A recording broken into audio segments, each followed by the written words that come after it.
નસવાડી ખાતે સરકાર દ્વારા આંગણવાડીની મંજૂરી તો આપી દેવામાં આવી છે, પરંતુ જ્યાં આંગણવાડી ચાલે છે અને માસૂમ બાળકો બેસીને અભ્યાસ કરે છે તે મકાન અતિશય જર્જરિત હાલતમાં છે અને જેના પગલે અંબે માના મંદિરમાં આંગણવાડી ચલાવવા માટે તંત્ર મજબૂર બન્યું છે। અનેક વખત રજૂઆતો કરી હોવા છતાં પણ અધિકારીઓ ઘોર નિદ્રામાં સૂતા છે અને જો કે તેમની આ સમસ્યાનું નિરાકરણ ક્યારે આવશે તે હવે જોવાનું રહ્યું।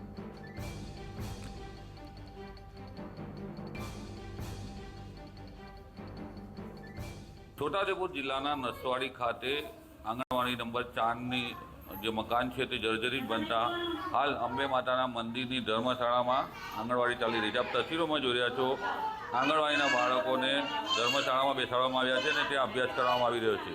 બીજી તરફ જ્યાં બાળકો બેઠા છે તેની નજીકમાં જ બાળકોને જમવાનું બનાવવામાં આવી રહ્યું છે, એટલે કોઈ દુર્ઘટના બને તો અહીંયા મુશ્કેલી સર્જાય તેમ છે। હાલ બાળકો જે જગ્યા પર ભણે છે ત્યાં ધર્મશાળાનો સામાન પણ પડ્યો છે, મંદિરનો સામાન પણ પડ્યો છે, એટલે બાળકોને રમવાના સાધનો પણ આપવામાં નથી આવતા। 9 માસથી આ પરિસ્થિતિ છે। જ્યારે તંત્રના અધિકારીઓ વિકાસની વાતો કરે છે ત્યારે અહીંયા સવાલો ઊભા થાય છે કે આ બાળકોનું ભવિષ્ય શું?